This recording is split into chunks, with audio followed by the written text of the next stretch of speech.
कधी काळी फुलला होता राजा, सुंदर गुलाब त्या बागेतला.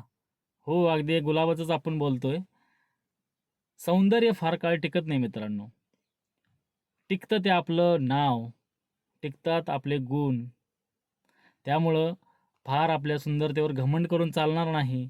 सुंदरता संपल्यानंतर सुद्धा आपलं जीवन चांगल्या विचारांनीही भरलं पाहिजेत. सुंदरतेसोबत विचारसुद्धा आपले चांगले पाहिजेत. अगदी हेच वास्तव सांगणारी ही सदर कविता, सुकलेला गुलाब, आपण जास्त वेळ न वाया घालवता पाहणार आहोत. नमस्कार, मी सुनील नाईक. भावनांची दुनिया या यूट्यूब चॅनलवर आपणा सर्वांचं सहर्ष स्वागत करत आहे. ही कविता शेवटपर्यंत ऐका, स्किप करू नका. आवडल्यास लाईक करा, शेअर करा आणि चॅनलला सबस्क्राईब करायला विसरू नका. जेणेकरून तुम्हाला नवनवीन भन्नाट कविता ऐकायला मिळतील आणि त्याचा लाभ घेता येईल.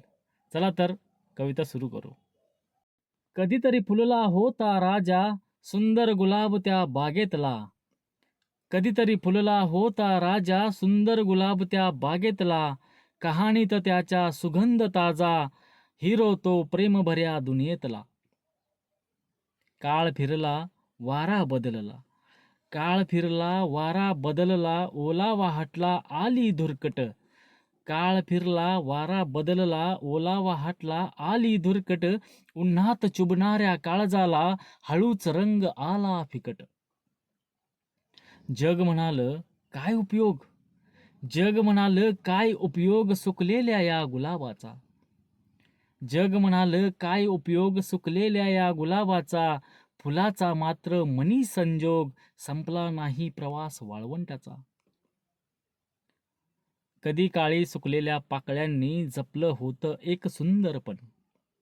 कधी काळी सुकलेल्या पाकळ्यांनी जपलं होतं एक सुंदरपण. खोप्यामध्ये गुलाब माळणाऱ्यांनी अनुभवलं होतं माझं सौंदर्यपण. गुलाब सांगतो आपला अनुभव. गुलाब सांगतो आपला अनुभव. सौंदर्य फार काळ नाही टिकत.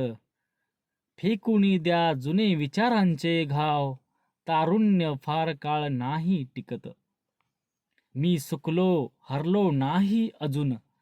मी सुकलो हरलो नाही अजून. फिकट झालो थांबणार नाही. मातीमध्ये स्वतःला घेईन पेरून. नवं बळ रुजवायचा काही. नवं बळ रुजवायचा काही. मित्रांनो, या गुलाबासारखंच आपणही आपलं आयुष्य जगलं पाहिजे. तारुण्यामध्ये चांगला उपयोग आणि सुकल्यानंतर सुद्धा चांगला विचार ह्या गुलाबाप्रमाणे केला पाहिजेत. चला तर ही नाही कविता अगदी मनाला स्पर्शून जाणारी होती. तुम्हाला आवडली असेल, लाईक करा आणि सबस्क्राईब करायला विसरू नका. तुम्ही फक्त कविता ऐकता आणि तसेच पुढे स्किप करून जाता. सबस्क्राईब करा जेणेकरून तुम्हाला नवनवीन भन्नाट कविता ऐकायला मिळतील. चला तर आपण पुन्हा भेटू नवीन कवितेमध्ये. तोपर्यंत बाय बाय.